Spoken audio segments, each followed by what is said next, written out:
मुग्धा और उसकी सास के बीच पूरा समय सास के किसी न किसी काम को लेकर मतभेद चलते ही रहते हैं। बहू, ओ बहू, जरा चाय बना दे। मुग्धा चाय लेकर आती है। ये लीजिए, और कुछ चाहिए? अरे नहीं, बस चाय पीने का मन था। जाओ, तुम दूसरा काम करो।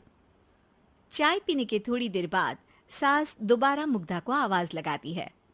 अरे बहू रे, आओ बहू, जरा हलवा तो बना दे, मीठा खाने को मन हो रहा है।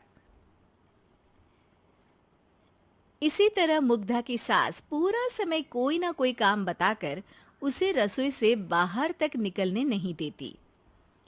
कभी चाय, कभी हलवा, कभी पानी तो कभी दूध, हर समय खाने को चाहिए और उसके लिए अपने हाथ पैर बिल्कुल नहीं हिलाने। परेशान किया हुआ है इन्होंने। सास की जबरदस्ती परेशान करने की आदतों से दुखी मुग्धा एक शाम सचिन के साथ अपने कमरे में बैठी हुई बात कर रही होती है। सुनो जी, मम्मी जी की ये जानबूझकर मुझे परेशान करने की फरमाइशों से मैं बहुत फ्रस्ट्रेट हो चुकी हूँ। पूरे दिन में एक सेकंड का आराम नहीं मिलता। रसोई से बाहर कदम रखती नहीं कि बहू ये बना दे, बहुरी वो बना दे। अरे इनकी फरमाइशें चलती ही रहती है। अरे मुग्धा, माँ खाने की शौकीन है, पर उम्र हो चली है, खुद खाना नहीं बना सकती, इसलिए तुमसे बोलती है। अरे तो शौक भी उम्र देख कर रखने चाहिए ना। समझ में नहीं आता, हर समय फेविकॉल का जोड़ लगाए सोफे से चिपके बैठी रहती है। इतना सब डाइजेस्ट कैसे हो जाता है उन्हें? अरे तुम मेरी माँ से इतनी नफरत कैसे कर सकती हो? मैं उसे नफरत नहीं करती जी, बस परेशान हूँ। जहां मुग्धा अपने पति से ये सब बोल रही होती है, वहीं उसकी सास भी कमरे के बाहर दरवाजे से कान लगाए सारी बातें सुन रही होती है और अगली दोपहर रसोई में मुग्धा के पास जाती है। बहू, आज ना मेरा कुछ मसालेदार खाने का मन है। तो चाय बना दूं? मुझे बहुत पसंद है। अरे ना, ऐसा कर लिट्टी चोखा बना ले। और हाँ, जितना मसाला बातों में मिलाकर पति को सुनाती हो ना, सब्जी में भी वैसे ही डाला करो, खाना स्वादिष्ट बनेगा। सास की बात सुनकर मुग्धा हैरान रह जाती है। मतलब अब पूरा समय मुझ पर हुक्म चलाने के साथ बंद कमरे में हुई पति पत्नी की बीच की बातें भी सुनती है? अरे बात जब मेरी थी तो सुनने में क्या दिक्कत है? ये कहकर सास वहां से चली जाती है। अरे अब तो हद पार हो गई।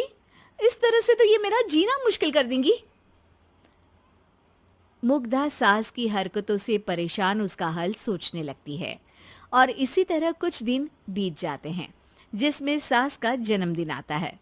मुग्धा बहुत खुशी के साथ अपनी सास को एंड्रॉइड मोबाइल गिफ्ट करती है। मम्मी, आपको सबसे बात करने के लिए बहुत दिक्कत होती है ना? कभी सचिन तो कभी मुझे बोलना पड़ता है, पर इस मोबाइल से आपको कोई दिक्कत नहीं होगी। एक जगह बैठे बैठे बहुत कुछ कर सकती हैं अब आप। मोबाइल देख सासू माँ खुश हो जाती है, पर उसे इस्तेमाल करना तो आता नहीं, इसलिए साइड में रख देती है। जिसे देख मुग्धा घर का सारा काम छोड़ मोबाइल सेट कर सास को इस्तेमाल करना सिखाने लगती है, जिसके बाद अब सास पूरा समय मोबाइल में ही लगी रहती है। हाय, जब से मम्मी को मोबाइल मिला है मेरी लाइफ में कितनी शांति आई है। अच्छा है, इसी तरह बिजी रहे तो मैं भी सुकून की जिंदगी जी पाऊंगी। अब मुग्धा जब मन करे काम करना, जैसा चाहे वैसा खाना बनाकर खाना, पूरा समय रिलैक्स और खुश रहने लगती है। क्या बात है, आजकल तुम बहुत चहक रही हो। अरे मम्मी जी से छुटकारा जो मिला है, अब ना फरमाइशें ना छुप छुप कर बातें सुनना। अच्छा, तो मोबाइल गिफ्ट करने की ये स्कीम थी। इसी तरह दिन बीतते हैं और अब मोबाइल पर लगी सास फरमाइशों की जगह सवालों के लिए बहू को आवाजें लगाना शुरू कर देती है। अरे बहू सुन तो, देख जरा किसी का फोन क्यों नहीं मिल रहा? रिचार्ज खत्म हो गया है, पर अभी 4 दिन पहले ही तो मैंने किया था। इतनी जल्दी कैसे खत्म हो गया? अरे मैंने कल तेरी कनाडा वाली मौसी सास से 3 घंटे बात की थी ना। क्या? इतना महंगा तो मोबाइल भी नहीं आया जितना महंगा इसका रिचार्ज पड़ रहा है। इसके बाद तो जैसे मुग्धा के दिन के 24 घंटे में से 20 घंटे सास के पास उनके मोबाइल रिलेटेड प्रॉब्लम सॉल्व करने की ड्यूटी ही बन जाती है।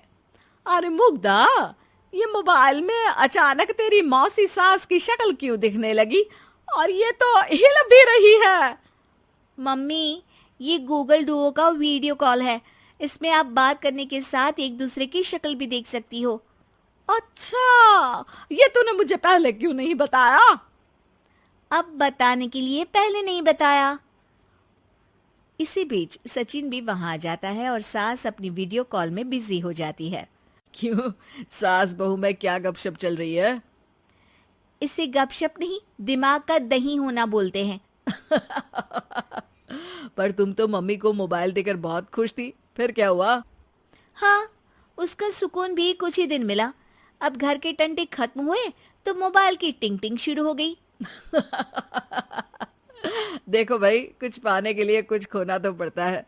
आखिर तुमने मोबाइल अपने फायदे के लिए ही तो दिया है, तो फिर सवालों के जवाब भी देने पड़ेंगे, क्योंकि जब तक उनके हाथ में ये फुंथरू रहेगा, तुम्हारी लाइफ में प्राइवेसी और सुकून रहेंगे। कहने का मतलब है अगर इससे प्यार बढ़े तो दाग अच्छे हैं। अरे मुझे पहले दिन से ही पता है मोबाइल किस मकसद से दिया गया है। भूलो मत, इससे पहले मैं बातें ही सुनती थी। सास की ये बात सुनकर मुग्धा शॉक में और सचिन हंसता रह जाता है।